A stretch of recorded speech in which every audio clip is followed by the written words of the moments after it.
ST महामंडळाच्या शिष्टमंडळाची मुख्यमंत्री शिंदेंसोबत बैठक होणार आहे। वर्षा निवासस्थानी ही बैठक होणार आहे। एसटी कर्मचाऱ्यांच्या प्रलंबित मागण्यांवर चर्चा होणार आहे। तर एसटी कर्मचाऱ्यांना सरकारी कर्मचाऱ्यांप्रमाणे वेतन मिळावं अशी या कर्मचाऱ्यांची मागणी आहे। मागच्या वेळेला मविया सरकारच्या काळामध्ये सुद्धा एसटी कर्मचाऱ्यांनी आंदोलन पुकारलेलं होतं आणि सरकारी खात्यामध्ये विलीनीकरण करावं एसटीचं अशी मागणी त्यांनी केलेली होती आणि आता पुन्हा एकदा एसटी कर्मचारी आक्रमक झाले। त्यांनी संपाची हाक दिली आहे। आज त्यांच्या संपाचा दुसरा दिवस आहे। ऐन सणासुदीच्या काळामध्ये आता याचा फटका बसताना दिसून येते सामान्यांना। त्यामुळे आताच्या या बैठकीमध्ये नेमका काय तोडगा निघणार याकडे लक्ष आहे।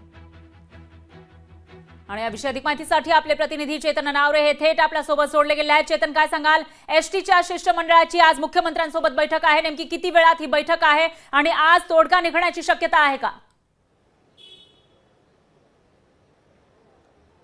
निश्चितच फरा अवघ्या काही वेळामध्ये या बैठकीला सुरुवात होण्याची शक्यता आहे आणि विशेष करून जर पाहिलं तर आज कोकणात जाणाऱ्या तब्बल 1000 एसटींचं आरक्षण आहे ते फुल झालेलं होतं आणि यापेक्षा मोठा जो फटका आहे तो उद्या बसू शकतो, कारण उद्या 3500 एसटीचं ऑलरेडी आगाऊ बुकिंग झालेलं आहे। त्यामुळे जर आज आणि उद्या एसटीची चाकं फिरली नाहीत तर मात्र लाखो जे चाकरमानी आहेत जे मुंबई, ठाणे, पालघर या विभागातून कोकणामध्ये जातात त्यांची कुठेतरी गैरसोय होऊ शकते आणि म्हणूनच आज संध्याकाळी होणाऱ्या या बैठकीमध्ये कुठल्याही परिस्थितीमध्ये आम्ही तोडगा काढू असं आश्वासन आहे ते उद्योग मंत्री उदय सामंत यांनी दिलेलं आहे। आता कृती समितीच्या जे पदाधिकारी आहेत, शिष्टमंडळ आहेत, त्यांना पाचारण करण्यात आलेलं आहे। अवघ्या काही वेळामध्येच आता मुख्यमंत्री जे आहेत ते एकंदर जे दौऱ्यावरती होते राष्ट्रपतींसोबत ते दौरा आटपून आता लवकरच वर्षा निवासस्थानी पोहोचत आहेत आणि अवघ्या पुढच्या तासाभरामध्ये या बैठकीला सुरुवात होईल।